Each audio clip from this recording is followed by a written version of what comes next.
That's such like a kind of like mind-bending idea. Am I just something that is experiencing information from my own consciousness? And it brings up these ideas of, are we in a simulation? What predictive processing does is it says that the self is actually using this generative set of beliefs to create its world.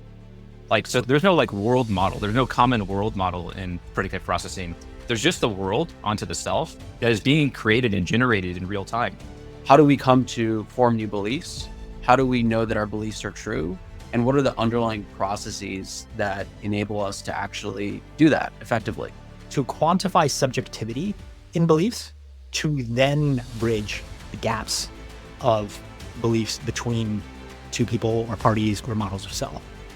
I think that sets up a scalable way to solve the problem of how do we get shared understanding across humanity. If you reduce your belief system to zero, you realize that you're faced with just the world in front of you, just conscious reality. I think you start to think about how can representation system create nation states that are more capable at navigating problems of existential risk. It really feels like we not only need this, but if we don't do it, then the risk is really great. So can we create breakthrough technology instead of incremental improvements? Yeah. So I guess. Welcome to the ABCs for Building the Future podcast, where we bring on people doing big things with big stories to tell. I have on today's podcast with me, my co-founders, Deen and Jonathan. And this is our third team episode where we're kind of talking about the why. We've talked about our individual whys a lot. And today we're going to dive into things around predictive processing, different philosophies, and in particular, how those things, these more abstract concepts, apply to utility in Epistemic Me. So this is a broad range of topics. I will try to do my best at wrangling us towards a direction. And we do have some questions. So I'll go ahead and just start with the very first one and then dive in. So Epistemic Me, that was a name that it really jumps out at you, because epistemic is typically not said in normal conversation. Mm-hmm. And so when I first heard the project name, I was like, oh, that stands out. So very first question for both of you, why Epistemic Me as a name and what does it mean to you? Deen, you want to go first? Yeah, sure. Yeah. So the epistemic part of it refers to epistemology, which is the branch of philosophy that deals with knowledge and how we create knowledge.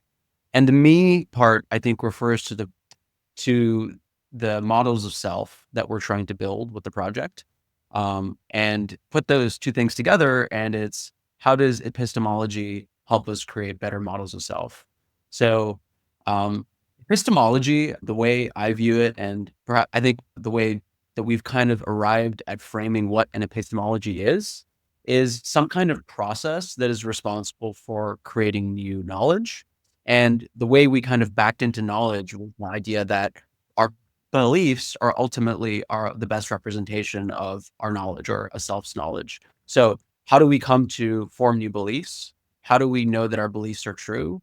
And what are the underlying processes that enable us to actually do that effectively? And if we look at the selves that exist around us, what are the underlying processes that are enabling them to create new beliefs? And then can we model them in a system to create models of self? So that's what Epistemic Me means to me. I got really into epistemology from the beginning of Infinity. He lays out, to me, I think he really articulated to me what was epistemology. And he proposes a particular epistemology around generating the best explanation for things in the world. So that influenced me very deeply. And I think, yeah, it was awesome. Where did you first learn the word epistemology, Deen? Just that came up in my mind as you were saying that. Yeah, I think I got into philosophy from a bunch of different from a bunch of different angles. I think my first introduction to philosophy was in reinforcement learning. So taking some reinforcement learnings in my master's degree, and I found it so fascinating how much of the meta conversation about reinforcement learning was, how does an agent make sense of the world when all it can know is the information that it perceives, right? That's such a kind of mind-bending idea when you really think about it. And it kind of planted the seed, I think, deep somewhere in my conscious that, and is that true for me as well? Am I just something that is experiencing information from my own consciousness? Like what does that really mean? And it brings up these ideas of, are we in a simulation? And it's interesting because when you code one of those agents, you realize, oh, I'm creating a simulation for this thing, and what would it mean for this agent to be conscious in an environment where I'm like killing it 5,000 times, doing weird.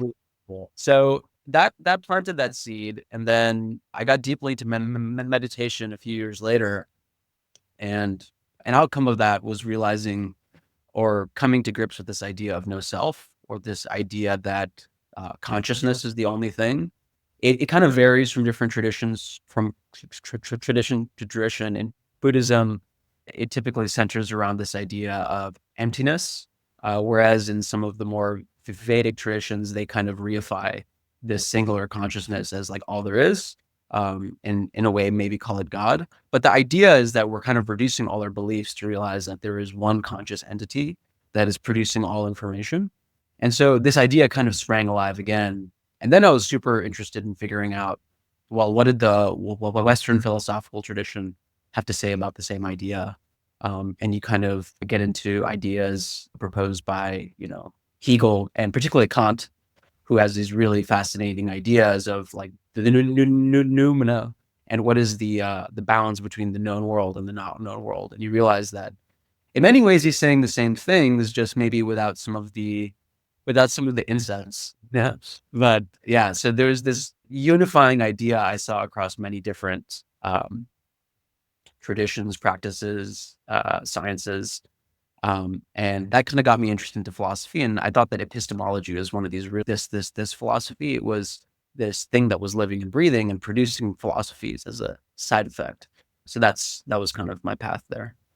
Very cool. Thanks for sharing that, Deen. Very interesting. And real quick, just for the audience, you referenced your master's. What was your master's in? I was in computer science with the emphasis in machine learning. Okay, cool. Yeah, so that makes sense with the reinforcement learning. Thanks, Deen. Jonathan, Epistemic Me. What does that mean to you? Yeah, well, Deen came up with the name, and that's always like great from like a philosophy nerd point of view. Yeah, I think maybe like a bit of a signal to find like minds and people who really are in this direction. I think Deen did a great job explaining where the name meets the idea, and I think as I thought about the project early on, I thought about with these AI tools and chat agents that we're using like all day long.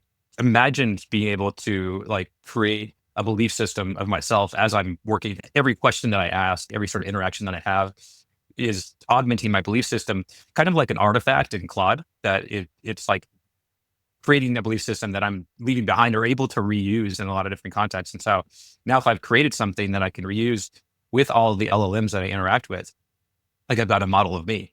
And so you think about a pile of beliefs structured into belief systems and ontology that is a representation of me. That's an epistemic me. It's almost like a noun I'm creating, in the generation of my interaction with the world. Yeah, I think it's probably a concise way, like what's in my mind is, it really is like you're creating a version of yourself through your belief system. And I think Deen was mentioning that beliefs are a foundational structure in the epistemological context. And so it's also, I think, a relatable idea. Like when you talk to people about beliefs, almost everybody I tell that I'm building like a system that's your health beliefs and, like make a health coach for you. They sort of like have an intuitive idea of what that means. And then when it comes to the epistemology, then you're thinking about how do I structure the beliefs? What is a belief and how does knowledge relate to a belief? And that's something that I had quite a bit of experience in solving problems of sense making and collective intelligence on some of my previous projects, and have really well-formed thoughts and good utilities, to kind of bring epistemology to life. Wait, did you do a flyby of previous project where you used some of that part of your brain? I'm curious. Yeah, I formed a company called Team Machine in 2016. We were really just trying to bring collective intelligence to organizations, and I started by testing sense-making ontology structures in team gaming environments, specifically modeling like turn-by-turn based interactions in the game Clash of Clans, which is a really popular game. And it was like kind of answer the question of what's the optimal next move given the, for the team to make. And so in solving that problem, actually, that's when I I started to leverage philosophy as a tool in terms of structuring, evolving the ontology to be useful. And I took that framework into a number of different problems, say team health improvement in enterprise organizations and agile teams, in agile engineering teams, onboarding for in a recruiting context, and in a number of other problems. And so I just had this ontology that kept evolving. I ended up calling it the explainable meta learning framework because it was really like it became a way to explain how learning was happening in the sense of the sense making for an individual, the collective intelligence sense for the organization.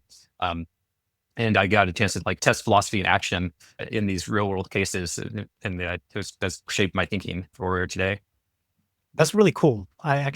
You reminded me that we both had that tie in gaming. Actually, at one point, funny story, I was like on TikTok almost every day, like streaming to try to get reach and audience and distribution to come to my mobile game. And so the thing to do was like be a streamer of other popular mobile games and then stream your own. And so I literally was streaming Clash of Clans on TikTok as a grown man. Awesome.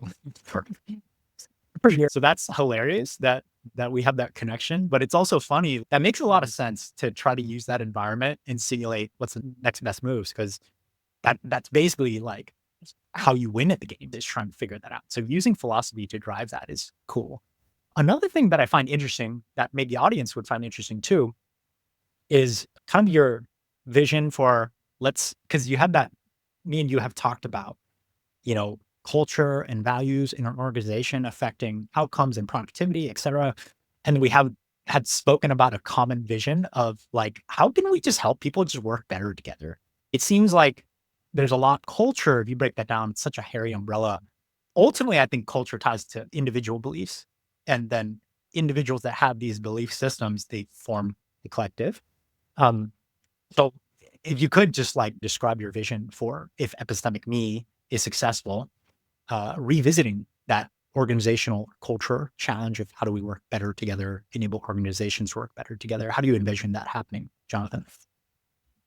Yeah, it's a lot there to describe, but I think if you think about everybody in an organization having a big belief system that they can control what beliefs they share with other people, but bias towards transparency is how I think about it. When we can like transparently see one another's beliefs, I think what it helps to do is the ambiguity in our communications and see where we might be misunderstanding one another. There's a lot of times you can talk to somebody about something. They might have a deep-seated underlying belief that is just, it's going to be very hard to reach them with the message that you're trying to deliver. And you may not know that. And so it can take a long time to get through that. And a lot of times then the conflicts comes in before you can even really understand one another's points of view. A simple one-to-one communication with an organization is a model. But if you think about then clustering people, ensure that you're recruiting people who are like belief aligned or belief diverse, depending on how you're trying to build up the organization, then you can optimize like how well you understand each other. And I think I call that belief coherence. So I think you can use this tool of belief coherence to like form sub-modules within the organization or subgroups within the organization, or just like steward the culture of the organization itself. It gives organizational leadership a way to make sure that their message is understood and that everybody's working towards a common goal. Cool. No, that's cool. Sorry, I gave you a super loaded question, but thanks for answering it concisely.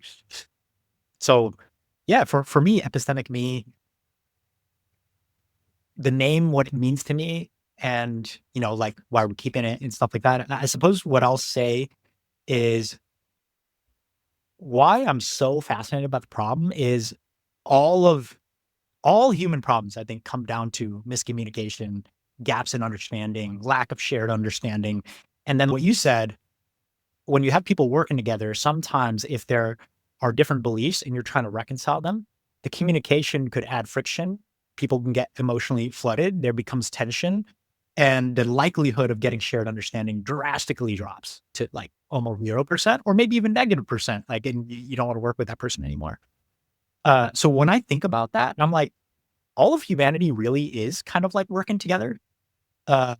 We just don't know it really. And there's different divides and, continents or whatever, but it would be great if we could all reach shared understanding, on lots of different topics. Like, I'm just even thinking about like relationships are also a working unit where you're trying to get past,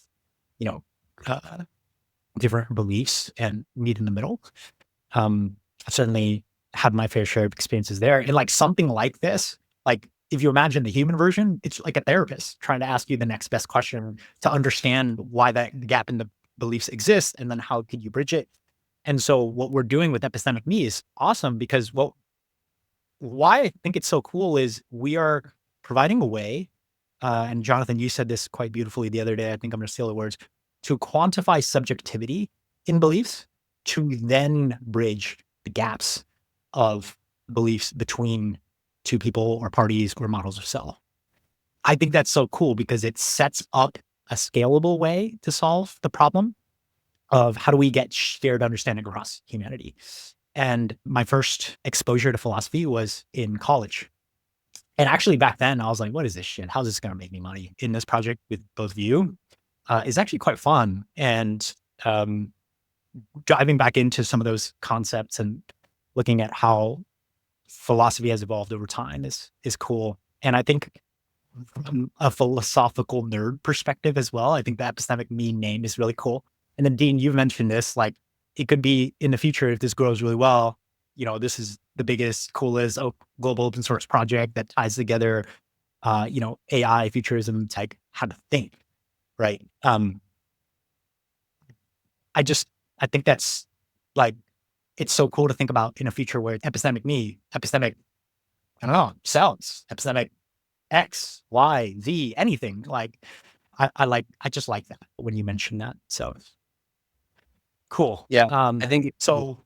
Yeah, I think just a note on that, information theory, information processing is really so expensive in all it can describe, right? Because there's this ability to view everything as information. So if you treat epistemology as the flow of information, there's really nothing it can't apply to. And it seems to be that idea that there's nothing it can't apply to is this kind of unifying idea that shows up in Eastern meditation. It shows up in predictive processing. It shows up in these different ideas. So it's this larger theme, I think, that really fits in with the history of philosophy. Maybe that's the word that Jonathan might use, that we care about.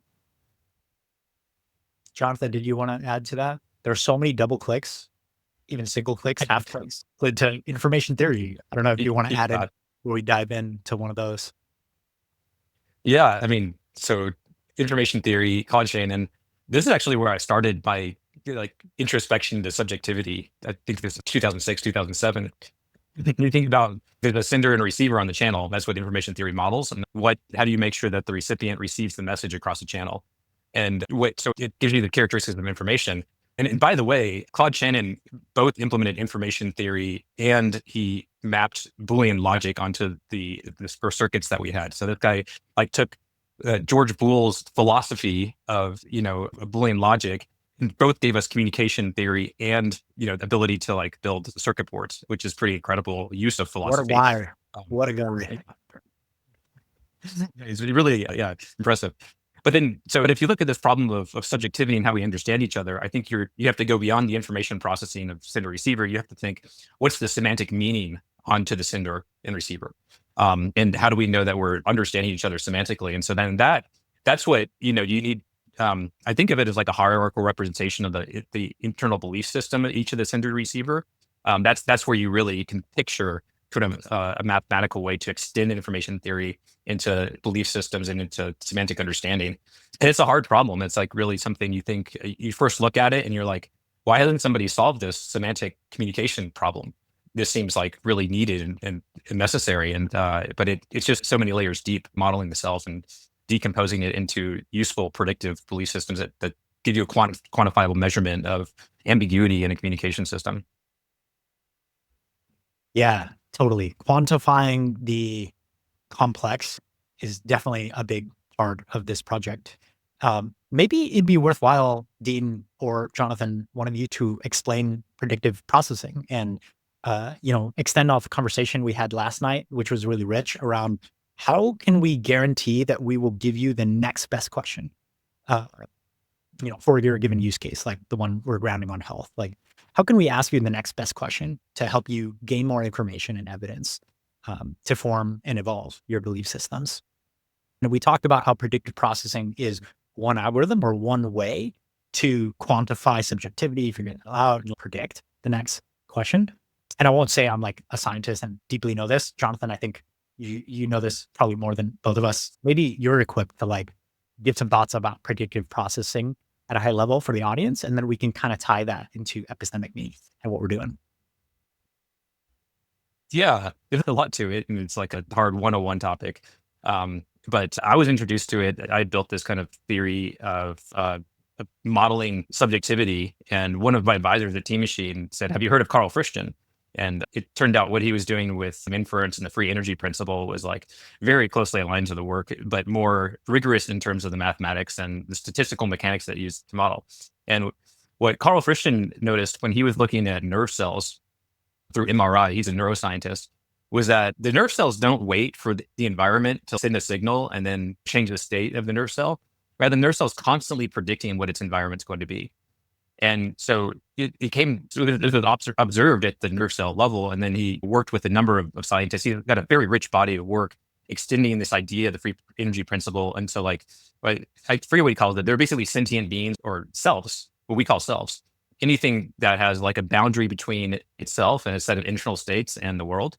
And in the free energy principle, they use this concept called the Markov blanket, which is a statistical mechanics principle that separates and says like, these are the internal states of the cell or the self, and these are the external states of the cell or the self. And then there are ways that sort of like through the boundary of the Markov blanket, you can do perception and actuation. And so you get this loop. And if you go and sort of look on Wikipedia, you'll see this common. It looks a lot like an OODA loop, in a sense making loop. There's a lot of different models of this, but what free energy principle does is it takes these internal external states and it creates a perception cycle such that the self is actively perceiving the world on an ongoing basis. And in doing this, like the function of learning comes in, because every prediction we make on the world then has a discrepancy, which is compared with what sort of like the actual observation was. And so we use that discrepancy as sort of like a learning tool and can characterize aspects of like surprise. Is my prediction like very wrong? Am I just confused? Or was it just maybe a little bit surprising? How do I then update my belief system so that I can sort of make a more accurate prediction on the world next? And I think one of the key things to understand about predictive processing, it came from a lineage of philosophical thought that's like abandoned by analytic philosophy.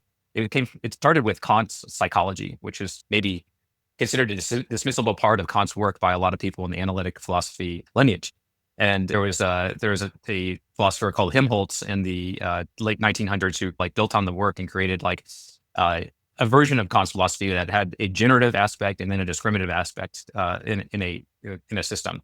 And in like our modern systems, we might have been all seen like the generative adversarial networks recently, where there's a probability system that's generative and the probability system that is discriminate. That's like one way to think about it. But what predictive processing does is it says that the self is actually using this generative set of beliefs to create its world. Like, so there's no like world model. There's no common world model in predictive processing. There's just the world onto the self that is being created and generated in real time. And extrapolate that to single cell behavior. You can extrapolate it to how systems in our body work, extrapolate it to how the human works. And then you get to the point where we say all selves that just generate our realities around us based on an internal belief system. And that's the assumption that predictive processing takes. And that's really to grapple with when in your own lived experience. But the more you look at it this way, the more you see that this model is capable of explaining, it has better explanatory power than I think, considering that we all live in the same world in the same place. Thank you so much, Jonathan. I think you said that in a way that I couldn't. As you were saying that around the, predictive processing, one example, more in like layman's terms that I was thinking about is I was just thinking like, where are there situations when your brain expects a certain thing, like sensory input, you expect a certain feeling or whatever, and then it just wasn't that. And so one example I was just thinking is it could be relatable. When people move from like the city to the countryside or countryside to the city, you have certain expectations. At least I have, like when I've gone on a road trip to countryside, it's like, oh yeah, I should be able to go to the grocery store and grab my favorite peanut butter. No, Santa Cruz peanut butter is not sold here in or whatever. I was like, oh, my brain now needs to change my beliefs, right? So yeah, there's like, I think an intersection there, not just on like, I suppose the algorithmic side of predictive processing, but I tie it to my understanding of, and maybe this is my brain doing predictive processing right now. I tie it to like biases that we might have, and biases can inform beliefs, and that can inform what your brain thinks is going to happen next. I really like what you said about how we all don't have the same, there's no common world model or common actual schema of the world, I suppose. Like we're all interpreting it in real time ourselves. Deen, did you have anything to add to that? I feel like you might, especially when you were talking earlier about like, how do we know we're not in a simulation? Yeah, I think this is a very powerful idea that shows up across many different cultures. So I think maybe exiting the technical perspective for a second and just talking about this as like as an idea, I think it's an idea that is so powerful because of the way in which it shows up across so many different societies and so many different philosophies, particularly in the Eastern tradition. In the Eastern meditative traditions, there is a similar idea that if you reduce your belief system to zero, you realize that you're faced with just the world in front of you, just conscious reality, and there is no reality that you can perceive outside of that. And as you add the belief systems in, you realize that your conscious experience is deeply tied to your belief systems. So it's this idea of single consciousness and this idea that thoughts, assumptions are influencing that conscious reality. So in it, it's a self-contained system. So I think it's a really powerful idea because it is very, as Jonathan mentioned, it's highly explanatory for our own lived experience. It allows us to kind of merge these ideas of what am I? And also it gives us a useful framework to start thinking about how to model other selves as well. So yeah, I think it's I think it's a very powerful idea. And I think actually it's very interesting because I think you can map it in computer science, there's this idea of reducibility, right? You'll have one algorithm, and then you'll realize that you can reduce it to another algorithm. So, for example, you might have these like more complex graph algorithms that are reducible to the language of breadth first search or depth first search. I can compose breadth first search or depth first search to produce these higher level algorithms. I think it's really interesting to I think throughout our work in Epistemic Me, kind of like prying apart predictive processing and seeing what other ideas could predictive processing reduce to, or what ideas reduce to predictive processing. You know, and in reinforcement learning, there's a lot of really interesting ideas. We also have the idea of like the state action, like the state action space that an agent can perform, and then typically like a Markov decision process that enables the agent to determine how to act in its environment, given the rewards that it's perceiving. Usually that reward is tuned by the programmer, but in many ways it's calculating a discrepancy between its expected state and the state which is sent by the system. So it'd be really interesting to see, I think, if we treat these both as like epistemologies, which are currently being used to create agents that reason in the world. Yeah, how can we maybe reconcile these different perspectives? How can we reconcile predictive processing with the bleeding edge? And how can we kind of like tease out these subtle differences? Like what truly makes predictive processing somewhat different than reinforcement learning? And then how can we, in Epistemic Me, create the right benchmarks such that we can show that a system like predictive processing as actually delivering something new in the world of agents or the world of sense making? And that's where I kind of see Epistemic Me as providing a lot of value. One, it gives us the interface to say, how does an agent react in the world? You know, and I think it actually will probably end up looking a lot like this loop that Jonathan described. This idea of processing information, requesting information from your environment, and then making predictions. Like those are the core interfaces of an agent, and we want to get that interface really right. And then we want to say, okay, what are these different epistemologies being proposed by Carl Friston, being proposed by the reinforcement learning community? And can they all satisfy this interface? And once we start satisfying that interface, I think we're going to really start to tease out what the subtle nuances between these different ways of viewing agentic systems. And I think that's going to be really educational at the bare minimum. And I think at the hopeful side of me is also that it will end up producing like very great algorithms for reasoning epistemology, which kind of sees the same thing, and how to make agents that operate in the world, and also how to model selves as a result. Those all being ideas that deeply tie together. Totally. Yeah. I like what you said about how predictive processing seems to show up in different philosophies or applications or tools. It just shows up in different places in the world, which is an interesting pattern. And we had this really great conversation yesterday for the audience. Like, why are we nerding out so deep on perception and belief systems? And like, we're building the SDK, just as a reminder for anybody that's new, we're building the SDK called Epistemic Me, link in the show notes or on our website. It's going to be like the global open source. How can we create models of cells that programmatically represent unique cells, us, like 8 billion humans on the planet and growing, and also every other organism also on the planet? That would be next level. And we believe that this is key to solving the AI alignment problem, because if we don't fully understand ourselves and have common interfaces to handle knowledge, perception, beliefs, et cetera, then how can AI understand us? That's really our fundamental thesis. One thing I'll also add to that, just after explaining like why are we nerding out so deep on this, why we nerd out so deep on this, and we don't just do it on the podcast, we do it in our team meetings, is because fundamentally it is required for us as domain experts and builders building this thing. We need to understand these concepts very deeply, not even just at a theoretical level, but enough to practically implement it into this utility, Epistemic Me, the open source SDK. So that's why actually we're not just nerding out on philosophies during the podcast. A lot of our design sessions about technical direction of the architecture intersect very heavily with philosophy and epistemology and thinking through predictive processing and free energy principle and all these things. Cool. I was going to ask a follow-up about predictive processing. So now we have the, I don't know, let's say bachelor's level, PhD level kind of view on predictive processing from Jonathan. If we were to explain this to like a 10-year-old, how might we explain it to them? Who wants to take first shot at that?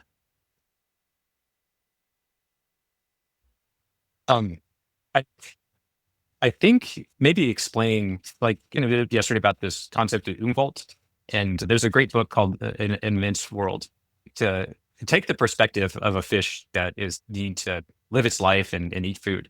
And the fish has sensory organs and it can sense chemicals in the water, and it can detect, oh, there's maybe some food over in this direction.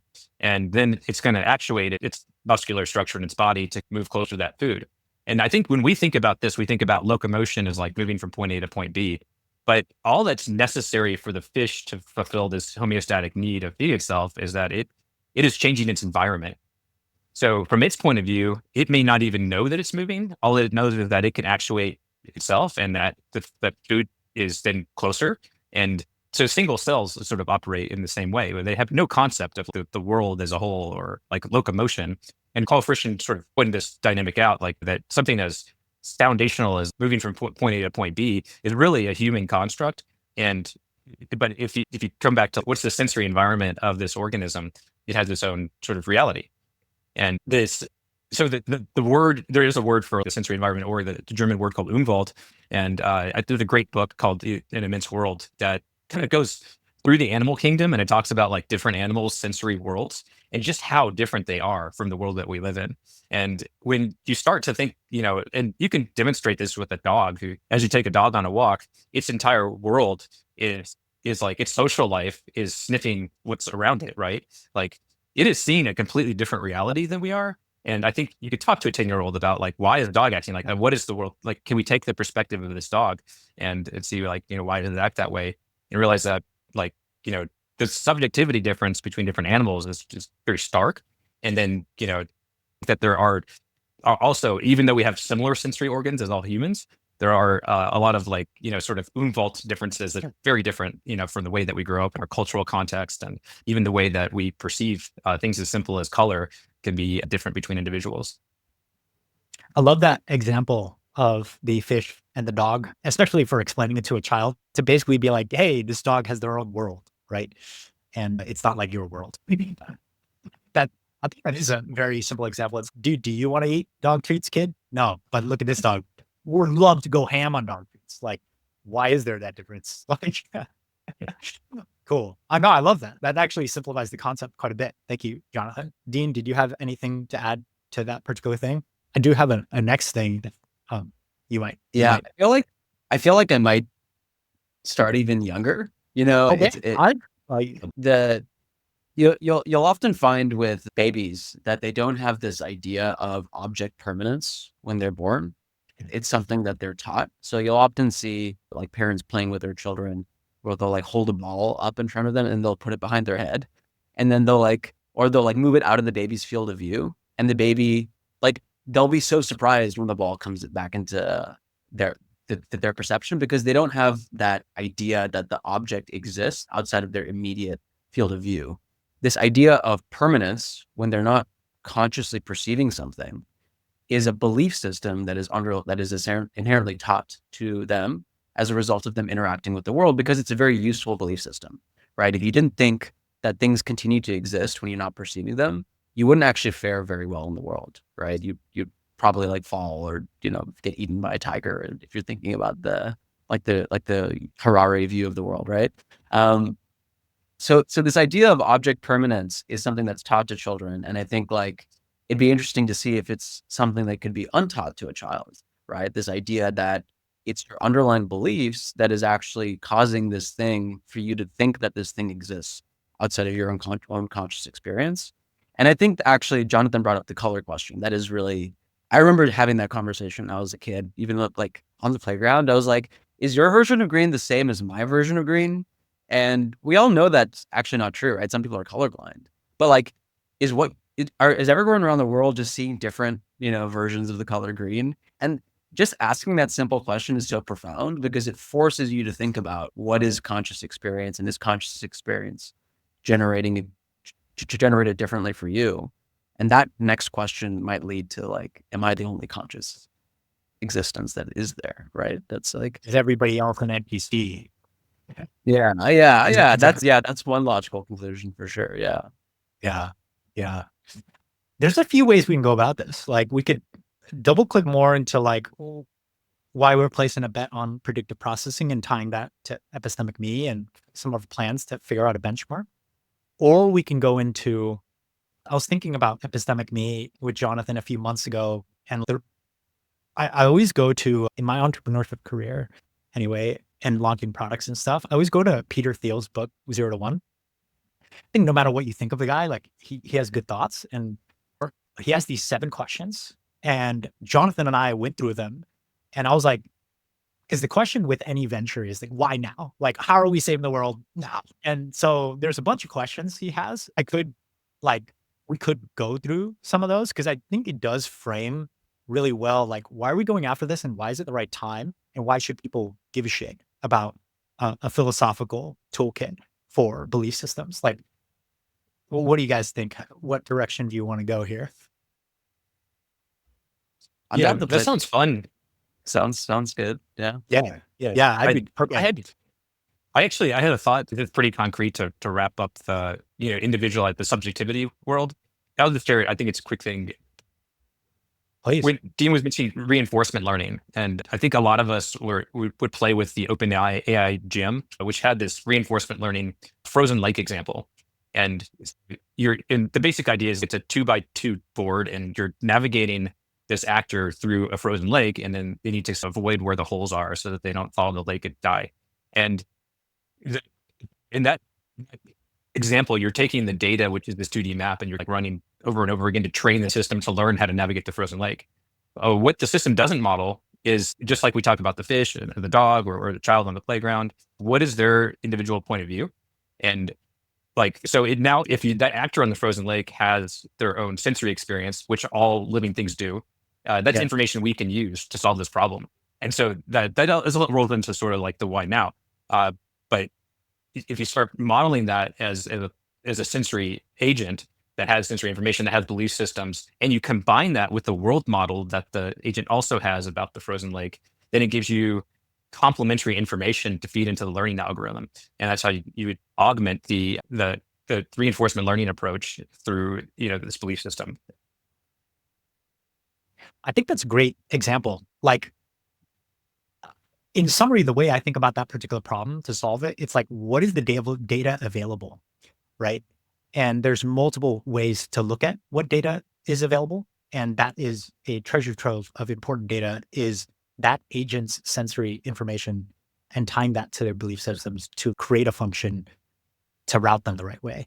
That makes a lot of sense to me. Like I imagine that function, the more data you have about the models involved in this interaction, the more complete your holistic view of it and efficacy of the solution, I would imagine. Is that kind of where you're going with it, Jonathan? Yeah, and I think it rolls into this kind of like the Teal's "why now" question. Yeah. There's, Oh, there's information about the world we're not harnessing, and it is from the subjective point of view. Um, yeah. So yeah, let's go through it. Very first question is, can we create, it's the engineering question. Can we create breakthrough technology instead of incremental improvements? And actually, as I say this, I should read the other ones. I don't actually know if we'll have time to go through all of them. So I'll read them to refreshen our memories of this, and then we could pick the most interesting ones. So can we create breakthrough technology instead of incremental improvements? The timing question, is now the right time to start your particular business or project? The monopoly question, are you starting with a big share of a small market? The people question, do you have the right team? Fuck yeah, we do. I don't think we gotta go too far there. No, but I have something to say about that. The distribution question, do you have a way to not just create, but deliver your product? The durability question, will your market position be defensible in 10, 20 years into the future from now? The secret question, us being on this pod together and all of our talks, I think this is an obvious one. You identified a unique opportunity that others don't see. I actually see it as our mission to convince other people that, hey, this is the opportunity, everybody, to align. I'm curious, how do you like maybe have those questions? I think those questions also apply to an open source projects, but absolutely. Yeah, I think they do. Yes, I think Absolutely. Yeah. I think it's just any venture, right? Could be a venture in the business of trying to make more capital or resources for any investors or stakeholders. It could be like a project where, like Wikipedia, like they're not trying to churn out money, right? And I see a parallel with Wikipedia and what we're trying to do with making this open source. But yeah, I think, Jonathan, maybe you could talk a little bit about the why now, like rolling in from that previous example. Is now the right time to start your particular project? Why do you think now is the time? yeah, I mean, a big part of it is just the revolution with AI and transformers and LLMs and being able to process information. I think it unlocks some of the tools that we need for the complexity of subjectivity. And so, while I think that transformers was specifically sort of like a progression of analytic philosophy and realized in technology, it opens up new ways that we can look at each other and relate and create a communication channel between individuals that wasn't there before. I think that's one aspect. The other is just like the richness of, like I remember there's like a kind of a flood of theories of everything around 2008, which was shortly after Wikipedia was available to everybody. And you see these kind of, there's fluctuating increases in patents in metropolitan areas. Every time there's a new communication technology like email, we created a wave. And I think we're living in wave after wave of like where we have access to so much information at the tip of our fingertips, like that we never did before. So I think these are the things that say we can answer some of these questions that were previously unanswerable. Got it. So that goes into the why now is the tooling has evolved for us to be able to take advantage of it to solve some of these bigger problems around quantifying complex subjectivity. That makes a lot of sense. Deen, did you want to add to why now? Why Epistemic Me now? Yeah, I think there's two big things. I think that as the war between the big AI labs grows and everyone's trying to create these models of agents, there's the question of like, what is an agent? What is a belief system? What is the way in which they interact with the world? And eventually we're going to need a set of interfaces that enable us to understand how to interact with these things, how to model them, how to share them between systems. And I think we're going to eventually need an open protocol that multiple people align on as they're building these new systems to constrain the variance in which they propose these new ideas, right? Because that's going to enable us to all work towards a common goal. In a way, it's a benchmark, right? It's to say, hey, if I bound the way in which the system is going to operate if I bound the sense of what is a belief system, and I tried to come up with the best definition I can that's possible, that is still adaptable to these different ways of building agents, I think you have a really powerful way of enabling information flow across the economy, across ourselves. And I think that's really maybe like a larger theme in this podcast is enabling information flow, right? Good communication is information flow.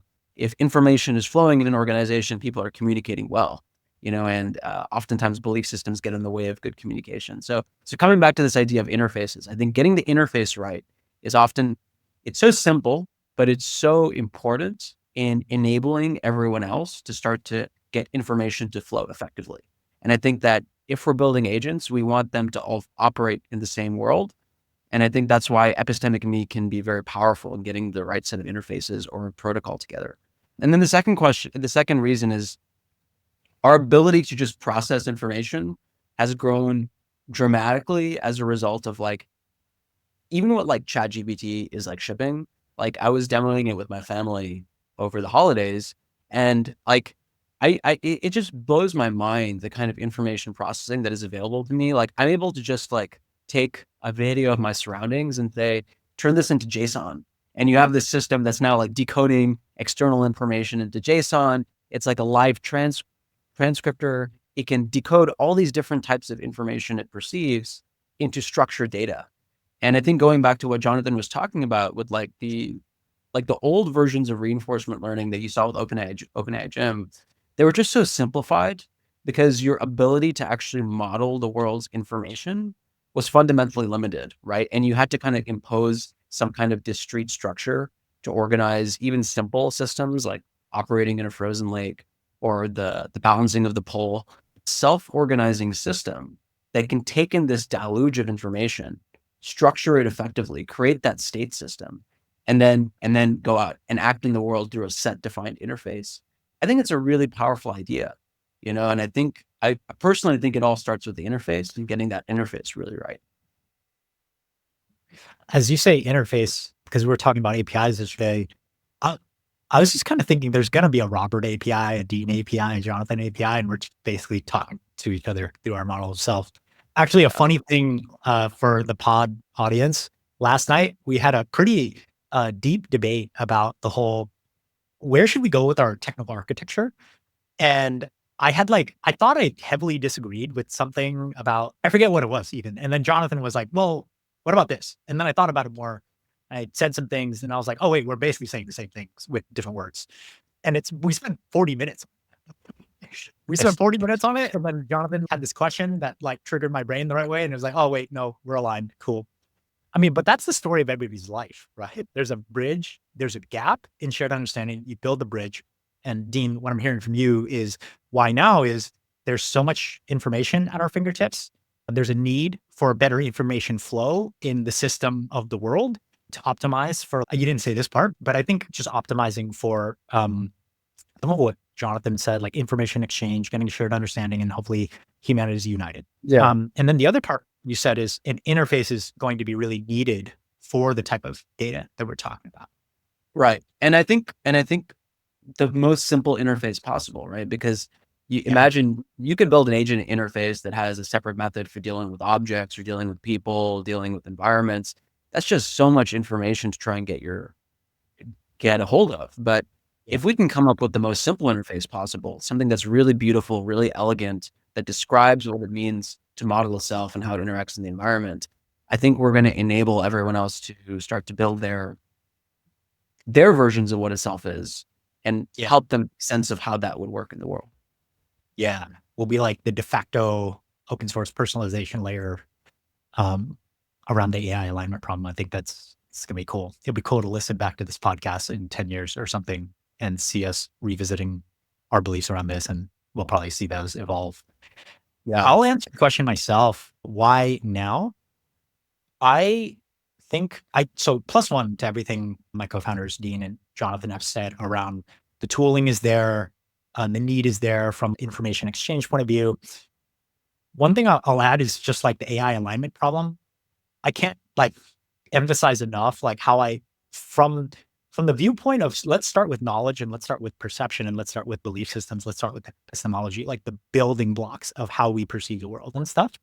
We're approaching the AI alignment problem is just very different than what I've seen out there. And I would love just audience, like if you're working on AI alignment, please come hit us up. We'd love to talk to you. We want to be very open about this. And I think that's how humanity wins with AI in the future. I just think there's a pressing need. There's going to be a lot of unknowns as we broach into this next century, the century after that.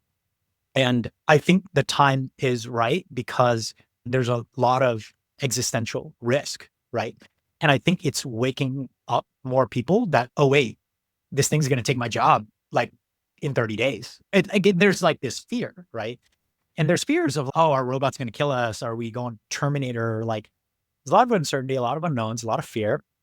And I think the only certainty is we all got to work together to make sure that we survive. You know, Brian Johnson's Don't Die movement. We all don't want to die. That's the only common game that we all are generally playing together and have the same objective. And so I have now come to the conclusion, like, this is absolutely needed for us to survive in the future. Like, that's where my head's at. And that's why I have such a zeal for it. I'm like, oh, this is so purposeful. It really feels like we not only need this, but if we don't do it, then the risk is really great. So that's like the, kind of corny humanity existential threat sort of reason for why now. But that'll be my addition to the conversation. So next question, I suppose, this one's an interesting one. There's two others that I'm thinking could be very interesting. We actually also answered the first question, which is, can we create breakthrough technology instead of incremental improvements? Yes, if we do this right, we're like the NVIDIA for every application that needs any personalization in the future, right? That's not, oh, we just made an Airbnb clone in a particular part of the world. That's not what we're doing. We're bringing a game-changing perspective to this. So I think we've already answered that. Next one I'll ask is, will your market position be defensible 10 and 20 years in the future? I have a lot of thoughts about this. I'll just go first. My thinking is the only way, so there is a lot of knowledge out there, domain expertise, I'll call it, around being human, psychology, neuroscience, metaphysics. There's all these different domains where you literally have PhDs in subdomains with these domains, right? Like we just scratch the surface of predictive processing, but I'm sure there's like many PhDs around subdomains within predictive processing trying to move the field forward, or the free energy principle, or anything. And so what I've come to realize is that for this to be true, view the next best question that will help you evolve your belief system in the best way. That, which is the conclusion we've come to, that's like the product constraint we want to get to. Optimizing for that requires deep collaboration between all these different disciplines and domain expertise that can go super deep and it's super broad. And then there's the, other side, which is technical implementation. Like, well, how do you translate all those, philosophy, epistemology, like all these different things, neuroscience, metaphysics, everything into, okay, it's an SDK now. Cool. Like, great. Oh, there was graph theory, information theory, there's all these complicated topics, and then translating that to a technical implementation. So to answer the question, will our market position be defensible 10 and 20 years from now? If we succeed in building a global community around our open source project, then I believe we can be the Wikipedia of human belief systems. Or I guess not even just the human belief systems, but certainly that, but beyond that, any model of self, any belief system. So the reason for that is because I just don't believe in a world where Facebook could buy all the PhDs in the world, right? Nobody's competing with Wikipedia.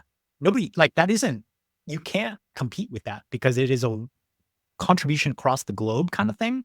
And no central entity can provide enough capital to go make a Wikipedia competitor that wins. So that is our approach, is you could argue that maybe like ChatGPT just obliterated Wikipedia's value prop, but you're right. Actually, we should talk about that a little bit more. Oh, I didn't think about that. So that's a great, not question, but something that is changing my belief systems in real time. Right. But I suppose either way, so Wikipedia aside, If we get global collaboration, because all of building an asset is really just getting people with the right skills with the right time to spend building the asset. And that's what any software is. So that's why big tech companies could pay more to keep building their assets. But if this becomes like we get some of the smartest people in the world and that grows to 100% of the smartest people in the world, or a majority are contributing to this project, like I think the intellectual property and amount of domain expertise that goes into it it's going to be hard to replicate. That's what I think. So that's how I think the capabilities of Epistemic Me, like market position wise, that's why I think 10 to 20 years from now, the way that we're shaping this, not as a private project, but as an open source project, that will lay the foundation for scaled global collaboration, which hopefully I think builds a moat against anybody else, which with this kind of thing, I don't think you want fragmentation, right? What if we did have fragmentation? There's 30 different ways to do this in the world. That just not be good? Wouldn't that just be replicating what we have today? Everybody's just off in their own world, thinking their own things. We have divide across politics or sexuality or whatever. Ideally, we don't have 30, 50, hundreds, thousands of different models. We have like one common model for humanity. That's fun. Happy to hear other opinions though. I just talked a lot about like us being Wikipedia. Deen, great challenge on like, oh shit, did ChatGPT just obliterate Wikipedia? Maybe, I don't know. Got to think about that more. But I do believe we'll reach a moat where other people can't build something better if we get global collaboration on this one thing together. That's my thinking. Does anybody want to add to that question around, how will our position be defensible in 10, 20 years? I can break down how I think about it. It is, and I think part of me says like that there's a certain aspect we don't want defensibility in, is in that we want to just put up these ideas of subjectivity and create and just, like kind of tools that like, are universally available. So I think ideally this comes across where like each individual owns their own belief system, and because like, why wouldn't you? And I think so that starts to sort of like turn the tables a little bit in terms of how we interact with our tech oligarchies today. If you can construct your own belief system and it's useful and it can help to ask the right next question in chat dialogues with LLMs and can predict what you're going to say so that it can represent your point of view on your behalf, that's interesting from an individual agent perspective. Now, I think then you get into aspects of matchmaking. And so how do we like use that belief system and model itself to people? Then I think there's a lot of diversity of ways that you could do that, and this can come into place in, say, marketplaces. If I need to matchmake supply and demand with one another, how am I modeling the belief systems of all the actors in the marketplace? And then how can I make the market more efficient? And I think if you can show that you can create an emergent organization like this, where you could solve a real problem, like say increasing marketplace efficiency, then that creates a way that everybody looks at and says, oh shit, that's the new bar to break. Like that's something we want to accomplish. And I think that extends to like next generation organizations too. If you can have an organization that can just like outcompete other organizations because the belief systems allow for belief coherence and dynamics of execution that are just not achievable today through current organizational structures. And that's like the proof that creates like a mode of sorts. But I think what you really get to is like, just like our cells have agency and they have their own environment and their own predictive processing kind of reality. And we are collective intelligence of all of our embryonic process today. Like when you sort of matchmake people the right way and everybody is functioning in a way that creates sort of an emergent organism. So let's think of a culture now as being something that actually has its own sort of like sense-making apparatus, its own way of modeling existential risks. And then I think you start to think about like, how can representation system create nation states that are like more capable at navigating problems of existential risk and taking care of the people within that within the nation better than our countries today do. And so when you get to this kind of emergent sort of the culture self, you're building a self out of the collective, right? And I think that's the thing where that's just completely different than anything that we imagine today. And that would be defensible in some sense, but hopefully replicatable in that those tools would be stolen and used and repurposed for greater good. Yeah. Yeah. One thing I heard from what you said is, uh, and I think it underlies a belief that I think you have, which is if we do this right, then it should make people more money and just help every organization work together better, increase efficiency. So there's that obvious values, economic value standpoint. Like I imagine if we can make our current markets, just pick a big market like financial markets, like if we can make that market like 1% more efficient, how many bips in the GDP like is like that'd be crazy. So yeah, I see what you're saying. Like if we are right in our hypothesis that this is the right way to solve this problem, quantifying subjectivity, doing better market making, matching supply and demand more effectively, more efficient markets. And then the other side, which is more effective organizations of people, then the value prop is really clear from those lenses. Deen, did you want to add to the moat question? Yeah, I think plus one of the idea of getting ideas out there and having those ideas, if they're good, improve how belief systems, agents, models of self work as a whole. I think a great analogy here is Linux. Linux was also an open source project, but because of its underlying ideas, which it promoted, right? Like keeping the core Unix philosophy alive, simple interfaces, that ended up putting a lot of pressure over time on other competing operating systems to adopt similar ideas, and today, a lot of Windows, takes or originally didn't, but today it actually embodies a lot of Unix philosophy because it had to compete with Linux on the enterprise scale. So in a way, I think that there's an opportunity here to say, how do we take the ideas that we maybe as the three of us or as the community grows really care about?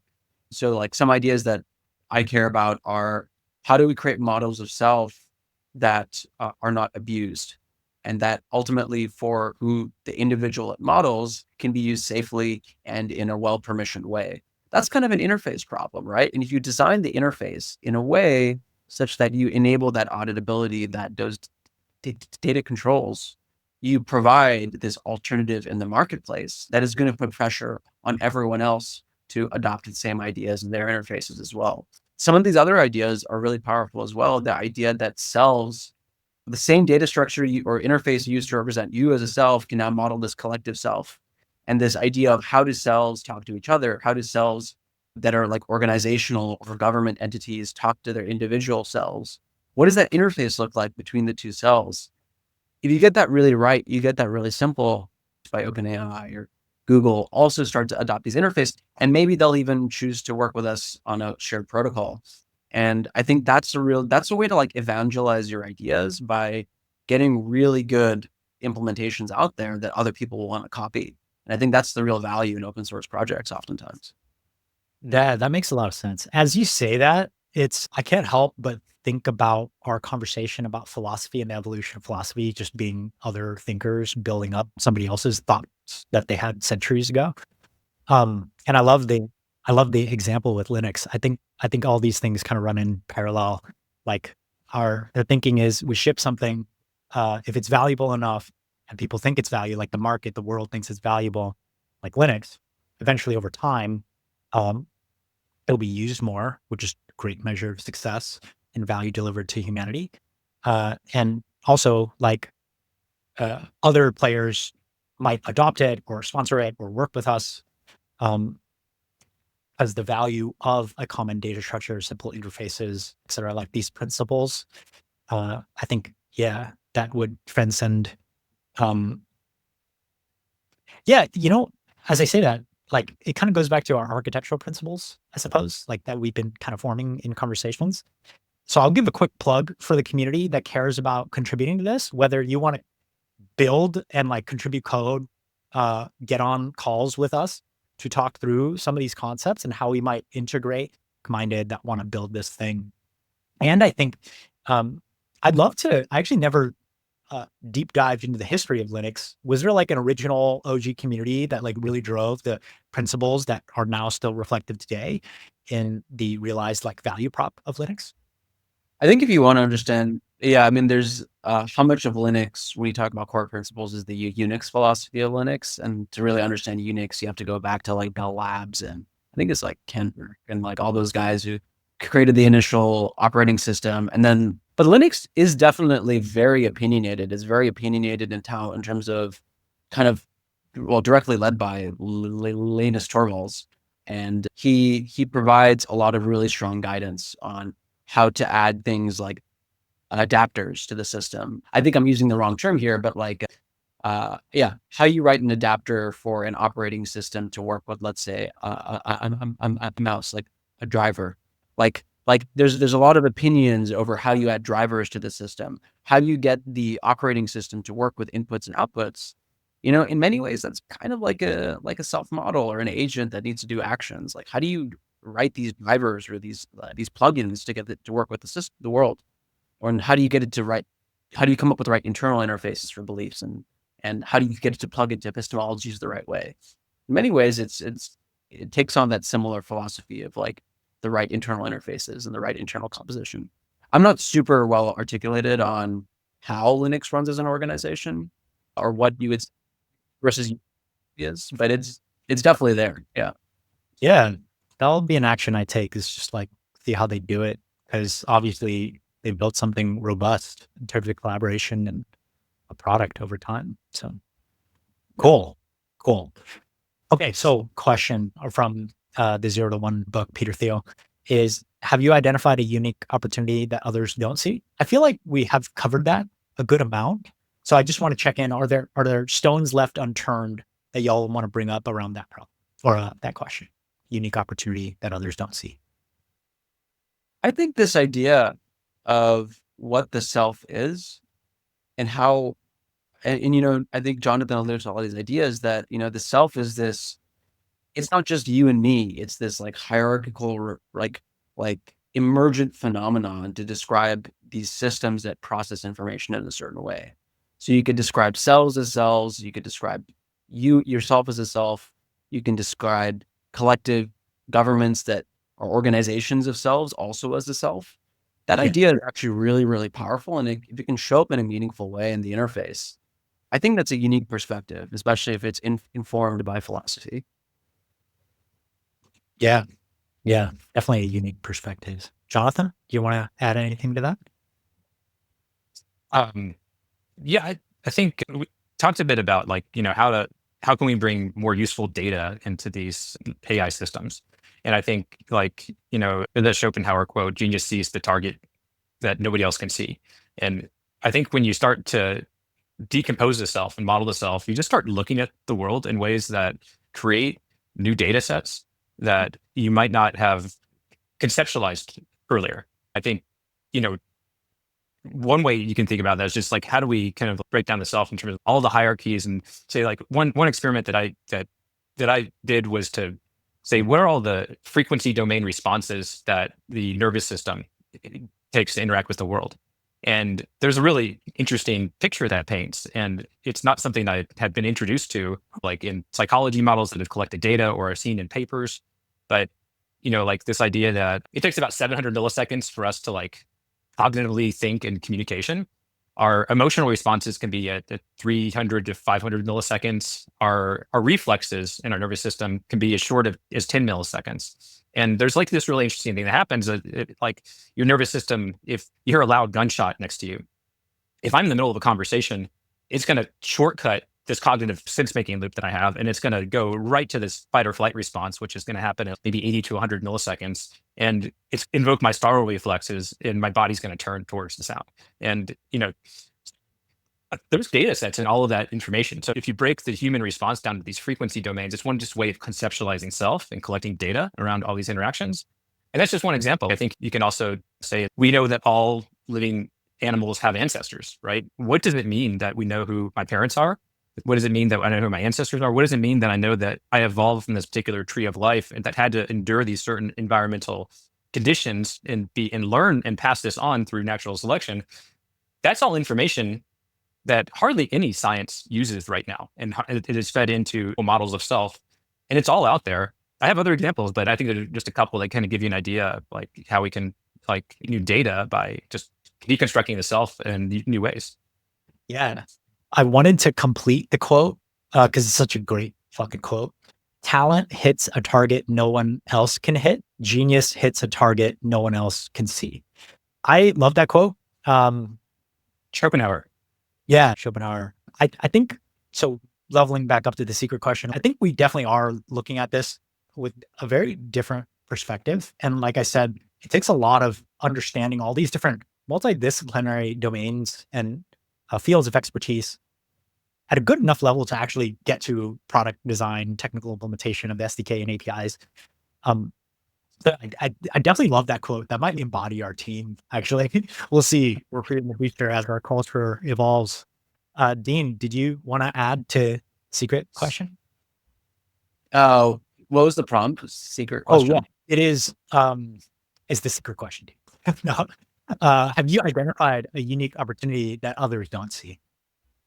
For Epistemic Me or for myself? Okay. Oh, Yeah, I think if you want, I think I for answered that question. I think I answered that question, which is like with the models itself and particularly like how we construct the interfaces. I think the interface is the lens on the world. So I think it's the novelty of the interface to me, which I think is that is something that can really shine here. Yeah. So just for the audience to track and make sure I'm tracking too, you're saying modeling, if I remember correctly from your previous response, it was like if we can create a common data model for every agent, like cells to like humans to groups of humans or nations of humans or the world of humans, then simple interfaces between those things to maximize information flow in a good way is going to be like the elegant, unique opportunity and perspective, like that we have an opportunity to implement. Is that right? Yeah, exactly. And I think that idea of like the right data models that maximize information flow is a really cool idea because there's so many like there's like Yeah. also like a lot of like low hanging fruit, right? Like for example, how Yeah. science is done today, ever like there is a reproducibility crisis in science, and part of that is because there's no like standard format for actually publishing how we do science, right? Like people like the primary way is to like put up like a PDF on archive, but that's not like a schema that I can actually interact with and plug into some other system and examine the data in a meaningful way and potentially hand off to another lab that's running somewhere that can actually reproduce that experiment. In Mhm. order for us to get to that end world where every information that's being produced is reproducible and consumable, that requires having good data models of ontologies or good data models of what is science. If we consider science to be an epistemology, a good way of like publishing that as schemas that maximize information flow in the world. And I Yeah. think it's getting, yeah, if we get the set of data models that can, I think it really all boils down to, in my opinion, epistemology and ontology. If we get those Yeah. two ideas, we model them correctly, I think we can really maximize information flow in the world. And because of our, if we get to that point where we are maximizing information flow throughout the world, and I think tying back to what Jonathan said, there are so many more things that we can't even imagine can happen, right? We build that as a platform. It helps us progress science more. And I think about things in terms of the macro and the micro.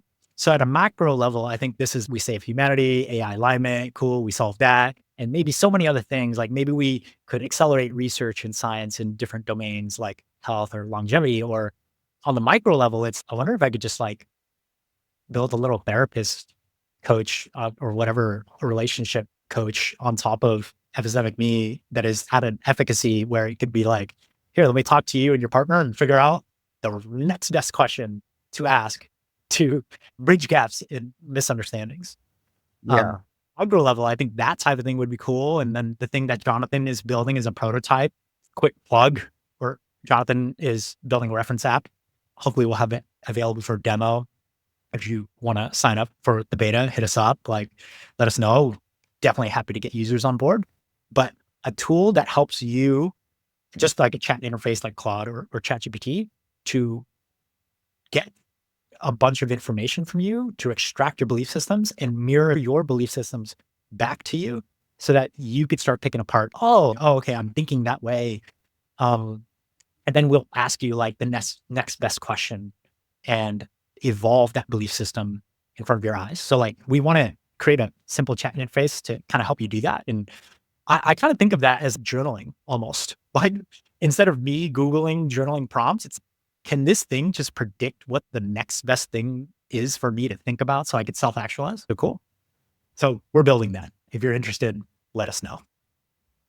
So we talked about the 0 to 1, like questions like why now, why Epistemic Me now, and hopefully people have a better understanding of the founders, our perspectives on why this is important now, not just to save the world, but there's so many other things, like enable so many other innovations I can't even see today. And we think we have the right team. We think we've identified a good opportunity. We think that we can make breakthrough technological advancements, and we think we can have this be defensible, or it's so high value that leverage into the future. One thing I want to bring up to wrap the pod is maybe a deep dive into thing we were talking about yesterday, which ended up being like, this should be the grounding product requirement.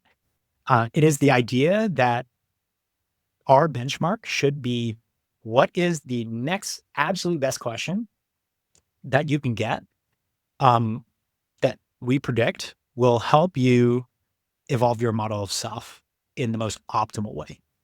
I don't know if I articulated that exactly right, but at a high level, we want to be able to predict the next best question using our SDK for your model of self. And that could look like the relationship coach example. That could look like, I'm an AI health coach. I ask you questions about your sleep, diet, exercise.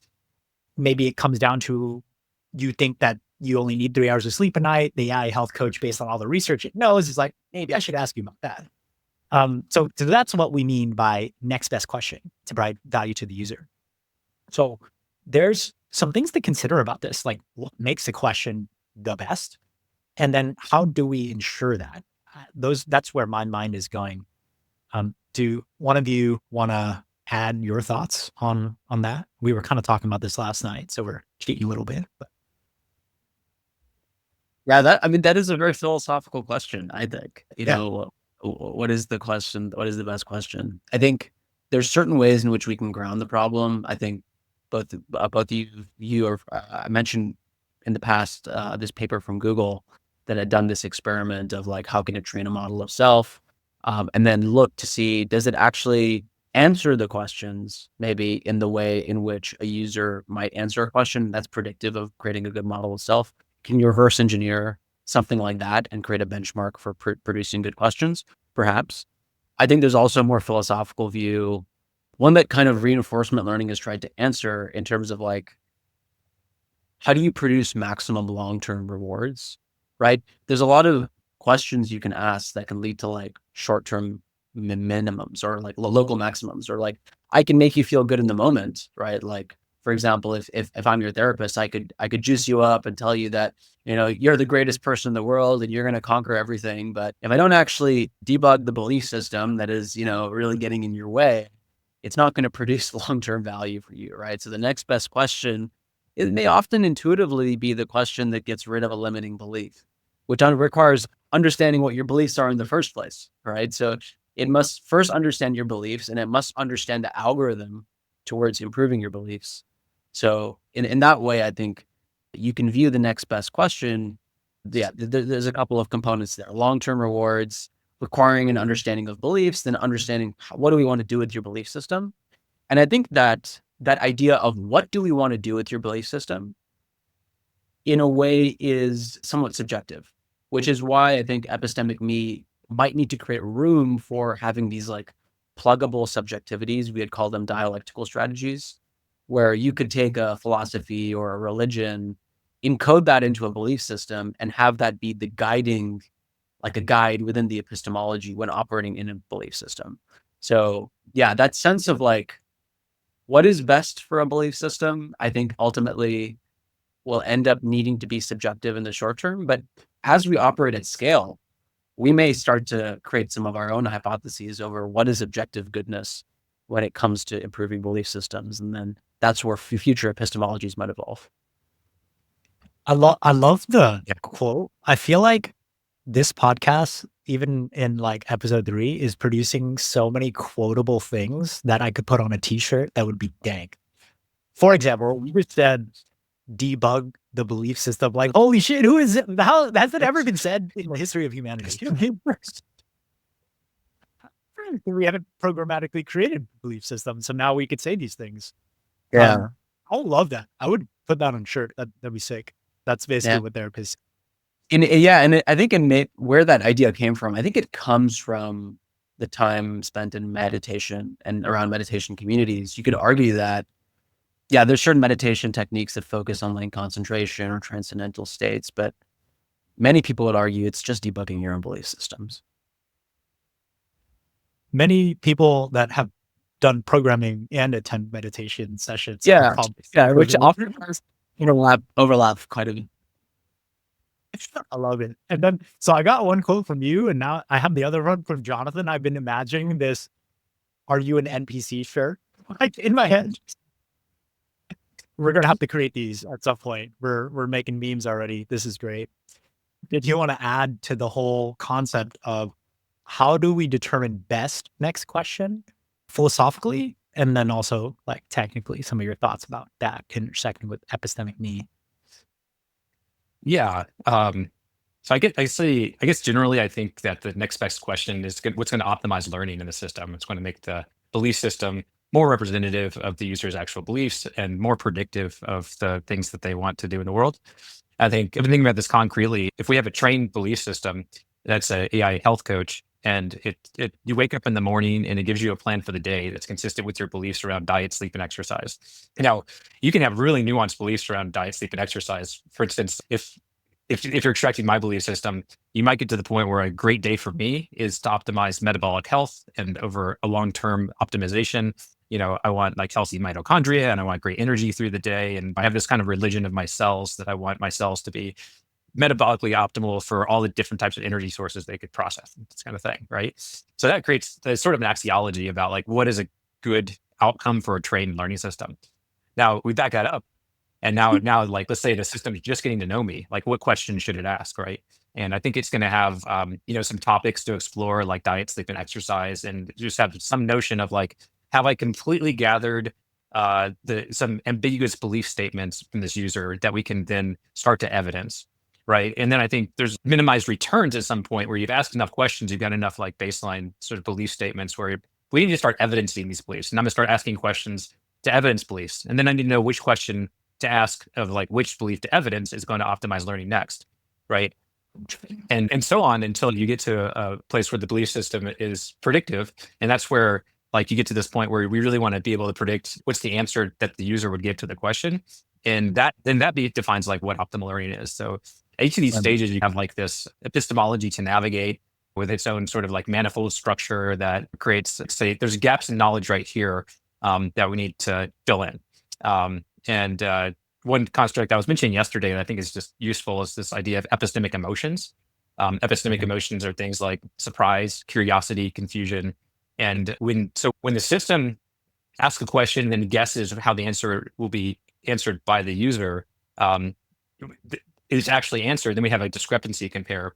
That discrepancy can inform an epistemic emotion, which then can feed back into the aggregate sort of epistemological structure that then you can compute a function of what is the optimal next question or set of questions that we can ask right now. In the sense as the developer SDK, like we want to dimension these different sort of like dialectical strategies. And so depending on what the strategy is at a given point, we want to return like a potential array of next questions that the developer could like decide, this is how I want to guide the user experience at this point. And this is how I want to interact with the user and learn about them next. That strategy. So there's a lot of like levers to pull here, a lot of moving pieces. But I think that benchmark that Dee mentioned, I think is actually a Stanford paper that they created agents of psychologists and sociologists to analyze people's chat logs and then predict the next. And I think that creates a benchmark for us to say, can we predict answers better? And then can we even shorten the amount of time it takes to collect that information to ask better questions and get better predictions? And I think that would be like a great concrete goal that we could benchmark and baseline and try to improve over time. Yeah, absolutely. A lot to unpack there. I think it was actually Stanford and Google together. Okay. Yeah. I'll link it in the show notes. But it's called generative agent simulations of 1,000 people. Yeah, we'll have a link for it. So that gives us a target. So for everybody listening, if you're interested in that, we'll link that research in the show notes. We'll keep you abreast of our updates towards benchmarking against that with our own tool set. So there's another thing I wanted to mention. Oh, why does next best question matter to me? This story, Jonathan and Deen have already heard it, but I think for the audience, it might be valuable.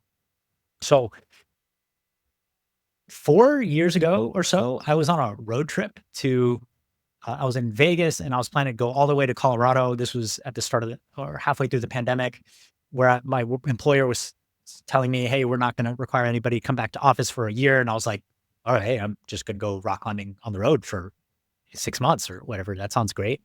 Started renting out my condo in the Bay, and then just started like going on the road with my dog Nibbler at the time. And then 2 weeks out of the 6-month road trip, I got into a mountain biking accident in the middle of the desert and nearly died. I was bleeding out of my arm. I had an open compound fracture. You can actually like see here. And I had a shattered kidney, and nobody was around him other than my best friend, who was like 5 minutes behind me, and there was no signal. That was the other bad part. We were freaking out. I had a lot of adrenaline. Fast forward anyway, waved some riders across the ravine. They came over. They were locals, luckily. They pointed my friend to go hike up this hill, found signal, called a helicopter. I got shipped to the hospital. 40 hours later, I had open compound fractured elbow, got surgery for that, have some metal in there. And then I was wearing a pee bag for a while. Like they actually like fixed my kidney. And then I was wearing a pee bag. So that was hard. I was very crippled and I couldn't lay down because I had a lot of internal bleeding. So it was very uncomfortable. I could only sleep like 1-2 hours a night. And so the reason why this is important is I was facing an uphill battle to get to my regular baseline health. And when I got the cast off, my orthopedic surgeon said, this is one of the worst breaks I've ever seen. You broke every bone on the elbow in many different ways. You're not going to have full mobility back in your arm ever. You're going to have tendonitis the rest of your life. You will not be able to climb for over a year. And I said, fuck that. Hell no. And so I said, next time I fucking see you, I'm going to have full ass mobility in my arm and I'm going to be doing pull-ups. And so little did he know, he didn't ask me a question, but he told me something I couldn't do. He told me that I had limits. And little did he know, he said possibly the best thing for me as a person that's like, I see myself as an underdog in a lot of ways, and I don't like being told what I can or cannot do. So he told me actually specifically the right thing to get me fired up. They actually gave me a PT program. I looked at it and I was like, this is like 20 minutes a day, 30 minutes a day. Like I set a goal to be doing one-arm pull-ups in 16 weeks from accident with the same arm that was broken. That was like my goal. I was like, this PT program is not going to be shit for me, dude.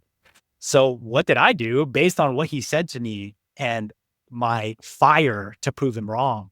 I like researched all the different PT protocols for your arm, whatever. And I built my own program, and it was 8 to 9 hours a day religiously. I was doing PT. And then 4 weeks, I went back to his office. I was doing 20 pull-ups, even though I had a broken arm. I was starting to climb again. And also I decided to recover from the road. And I came back to him and he saw me. And at this point I was like still broken. My kidney's still broken, elbow's still broken, but I was more fit than the average human for sure, because I was doing 20 pull-ups. I did have a good level of baseline strength coming into it, but he saw me and was like, how did you do this? And he was almost like marveling his own work that this could happen, that somebody could heal in this way. He's like, dude, like I fixed your arm. Like, and I'm like, yeah. And I showed him my PT program and stuff. And he was like, what? And so at that moment, I think he realized that I was not a normal person. I was willing to do 8 hours PT. And so when he recommended the 30 minutes or whatever, when we go back to that health practitioner example, how can a health practitioner give a patient a plan that they adhere to maximize their health outcomes? How could my doctor lucked into saying the right thing for me, but that probably wouldn't be the right thing for other people. There's 8 billion other people, and I'm sure many of them would have taken that the other way, right? But for me, it worked. And so I always wonder, like, how can we optimize exactly what a doctor could say to their patient to maximize health outcomes, or get a fire lit in them to just get after it with their health? So back to, why is it important for this tool from a product perspective to produce the next best question for a given use case? I draw a lot of my experience of what has been said to me and like how it's affected me and how that's affected my actions from that experience. And so that's become like, yeah, this should be the product requirement. This should be like the absolute number one value prop thing that we can guarantee we're giving you the next best question based on how we've designed the system. So anyway, that's a quick story on near-death accident that led to somebody saying something to me that got me fired up. Probably wouldn't have gotten other people fired up. And then I think 12 weeks later, I hit my goal. I set a goal. I was like 16 weeks, 4 months, and I'll be doing one-arm pull-ups on this arm. I actually hit it in 12 weeks. It was still broken too. It hurt, but I could do it. I was just going to say, Robert, I don't think you can make this open source project work. Well, fuck your shit. We'll see you in 3 weeks, bro. Oh, man. Yeah. I think somebody did say that to me a few months ago or something. They were like, this is going to be hard. And I was like, all right, well, we're going to do it. So cool. Now you guys know how to motivate me. Just tell me I can't do it and I'll get after it. Deen, you were going to say something I think you both like. Oh yeah, I was just commenting on your story. I think it's a great example. It's definitely it's an example that sticks in your head, but it basically illustrates the idea that not every patient is the same. Yeah. And depending on how the doctor interacts with you, it produces different outcomes. Like that occurs not necessarily at that level of, I would say yours is a fairly extreme case, right? And there may be a bunch of different factors. Maybe you heal better and maybe not everyone else heals better. But there is no one size fits all prescription that I think oftentimes public health policy tries to take, because, at the end of the day, our medical system tries to minimize harm. I'm not trying to say it's necessarily malignant inherently, but in trying to minimize harm, oftentimes it tries to create solutions that are best tailored for populations. And because it's so difficult to actually create the resources to do science or treat patients at the individual level. But Yeah. I think new technologies are emerging, perhaps like Epistemic Me, that can actually model the user successfully and then take some kind of public health epistemology or some set of public health knowledge, and we can model how those two things would interact so that we can produce the right health outcome for the user. And maybe we bound it, so maybe we can all agree that insulting people might work for very few individuals. Or right. I think that makes perfect sense, and it's something we can automate per se. It doesn't require PT having to be the kind of person to ask those kind of questions. We already know those, and they know that information. Or we could give this tool to the PT or doctor to optimize their plan. Like, I was just kind of imagining, what would my user journey be in the future 100 years from now if I went through the same thing and EM was successful or Epistemic Me was successful? It'd be like, I'm helicoptered in. I already have this nifty model of myself on my phone, fingerprint scan, connect to the hospital interfaces and systems. They knew who I am now. And whatever treatments they do, I could be knocked out cold. Cool, here's my model of what I want for a care and who I am. Maybe the doctor reviews that in like a nice report. And then maybe that report says, Robert likes being an underdog, or he comes from this kind of background and he gets really fired up if you tell him he can't do something. So perhaps tell him he cannot recover to do his rock climbing trip, and he will certainly find a way to do it. That would be so cool if we can get to that future. And then that goes back to the whole, like, this is a protocol, right? The interfaces really matter. The way we design our data structure and model really matters. So all these things tie together, even though they seem disparate, like philosophy, epistemology, AI, technology, they all tie together really nicely in this project. So I love talking about this. I love working on it. I know we've been going nearly 2 hours now, so I will call it there. Hey there, re-recording this bit because this part got cut out. But I wanted to thank you so much for listening or viewing our podcast on whatever channel you're viewing it on. Please check out our website, share it with other people if you like it, subscribe it, drop a comment, tell us what you like about it, what you don't like about it, any suggestions for future topics or content, things of interest. We'd love to hear from you. I read every comment and every email. Hope you have a great day. And thanks for watching or listening to the ABCs for Building the Future podcast. Have a good one. Bye-bye.